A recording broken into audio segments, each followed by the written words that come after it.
తెలంగాణ తెచ్చింది కేసీఆర్. లేదు, తెలంగాణ ఇచ్చింది మా కాంగ్రెస్ సోనియమ్మ.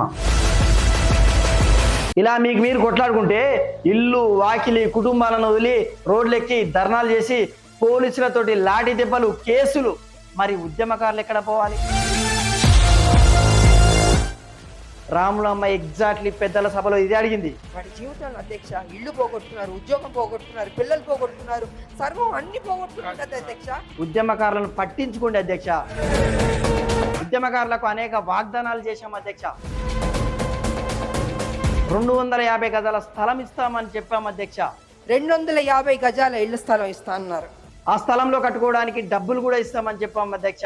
ఇల్లు కట్టుకోవడానికి 5 లక్షలు ఇస్తా అన్నారు. 2 సంవత్సరాలు దాటిపోయింది అధ్యక్ష. ఉద్యమకారులను పట్టించుకోకుంటే మనం చరిత్రహీనులుగా మారిపోతామని కాంగ్రెస్ ప్రభుత్వం ఏదైతే వాగ్దానం చేసిందో అది చేస్తే అది చారిత్రక బాధ్యత అవుతుంది అధ్యక్ష.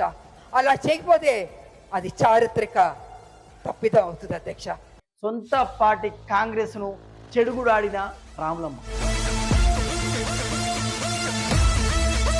ఈ విధంగా పెద్దల సభలో మాట్లాడిన విజయశాంతి రాములమ్మను చూసి చాలా మంది నెటిజన్స్ కూడా మెచ్చుకుంటూ కామెంట్ చేస్తున్నారు. మనం చూస్తుంటాం చట్టసభలో ఎంపీలు, ఎమ్మెల్యేలు, ఎమ్మెల్సీలు, రూలింగ్ పార్టీలు ఎవరుంటే సీఎంను పిఎంను ఒకటే భజన చేస్తూ పొడుతూ ఉంటారు. కానీ రాములమ్మ లేక కౌన్సిల్కి వచ్చిన వాళ్ళ పార్టీని కింద మీద ఉచ్చేసిందనే చెప్పొచ్చు. సో రాములమ్మ ఉద్యమకారుల గురించి చేసిన వీడియో గురించి మీరేమనుకుంటున్నారో కామెంట్ చేయండి.